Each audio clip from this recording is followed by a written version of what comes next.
नमस्कार साथियों। जनवरी का महीना शुरू हो चुका है और फरवरी दस्तक देने वाला है। ये जो 2 महीने होते हैं, जनवरी और फरवरी, ये आम के बगीचे के लिए साल के सबसे महत्वपूर्ण महीने होते हैं। इसे आप आम की फसल का मेक और ब्रेक टाइम कह सकते हैं। इसी समय आम के पौधों में बौर आना यानी मंजर आना शुरू होते हैं, फूल खिलना शुरू होते हैं। अक्सर हम देखते हैं कि किसान भाई इस समय कुछ ऐसी गलतियां कर बैठते हैं जिससे पेड़ फूलों से भरने के बजाय पत्तियों से भर जाता है और साल भर की मेहनत बेकार हो जाती है। गहराई से जानेंगे कि इस नाजुक समय में वो कौन से काम हैं जो आपको भूल कर भी नहीं करने हैं, जो कि ज्यादा जरूरी है, और वो कौन से काम हैं जो आपको जरूर करने हैं ताकि भविष्य में आपका पेड़ फलों से लद जाए।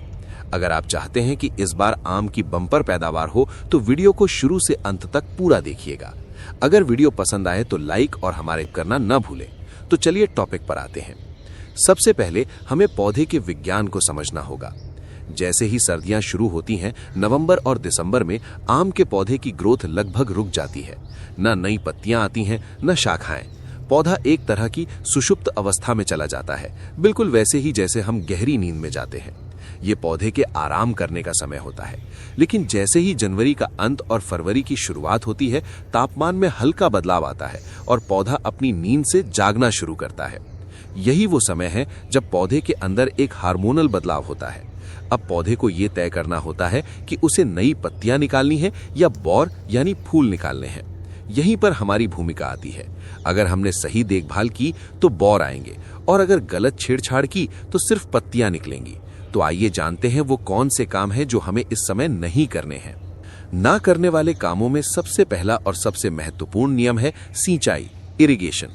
जनवरी और फरवरी के महीने में जब तक कि बौर पूरी तरह से बाहर ना आ जाएं और फल सेट ना हो जाएं, आपको आम के बगीचे में पानी बिल्कुल नहीं देना है। इसके पीछे का कारण समझिए।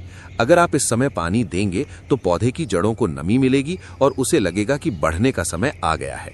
पौधा वेजिटेटिव ग्रोथ पकड़ लेगा, यानी उसमें नई कोमल पत्तियां निकलने लगेंगी। और याद रखिए, जिस शाखा पर नई पत्तियां आ जाती हैं उस पर फिर बौर नहीं आते हैं। इसलिए हमें पौधे को थोड़ा प्यास का तनाव यानी स्ट्रेस देना पड़ता है ताकि वो फलों का उत्पादन करे। नोट: अगर आपने गमले में आम लगाया है तो उसे मरने से बचाने के लिए 2 से 3 दिन में मात्र आधा लीटर पानी दें, लेकिन खेत में बाड़ विधि से सिंचाई बिल्कुल बंद रखें।